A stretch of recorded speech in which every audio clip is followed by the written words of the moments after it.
Gubernur DKI Jakarta Basuki Cahayapurnama teguh dengan pendiriannya untuk menata kampung akuarium di Jakarta Utara. Penataan dengan cara menggusur dinilai bertentangan dengan sikap Presiden Jokowi saat masih menjabat sebagai Gubernur DKI Jakarta. Berikut laporan selengkapnya.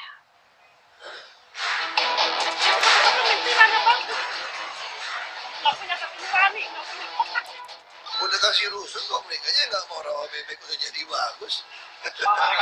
Inilah pernyataan pertama Gubernur Ahok supaya warga kampung akuarium yang hendak membangun kembali rumahnya di kawasan Penjaringan, Jakarta Utara. Selang sehari masih di balik kota DKI Jakarta, Ahok kembali menadaskan sikapnya membongkar bangunan warga jika tetap masih bersikukuh membangun kembali rumahnya. Kita akan bereskan. Jadi kalau mereka bilang Pak Anies janji tidak akan bongkar, Pak Anies baru bangun. Saya sudah minta sama wali kota untuk bongkar. Setelah dibongkar itu akan diapakan juga jangka pendeknya, Pak? Ya kita lagi tunggu kajian untuk jagar budayanya. Sikap Ahok ini dinilai bertentangan.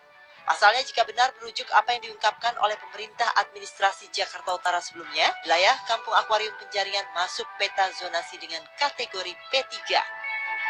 Dalam Perda DKI Jakarta nomor 1 tahun 2014 tentang rencana tata ruang dan peraturan zonasi, zona P3 dimaksudkan untuk permukiman warga.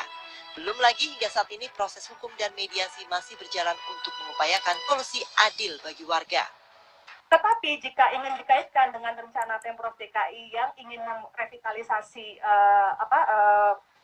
pesisir Jakarta dalam artian memberikan tempat rekreasi dan sebagainya, itu malah justru melanggar tata ruang. Apa yang dilakukan oleh gubernur ini nggak jauh-jauh beda seperti penggusuran-penggusuran sebelumnya. Contohnya seperti di Bukit Duri.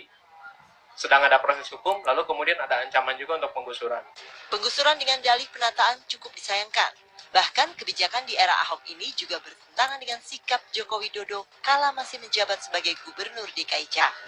Itu sebabnya harapan besar warga DKI terhadap kepemimpinan Gubernur terpilih Anies Baswedan dan Sandiaga Uno yang lebih berpihak pada masyarakat kecil yang sering dikorbankan atas nama penataan.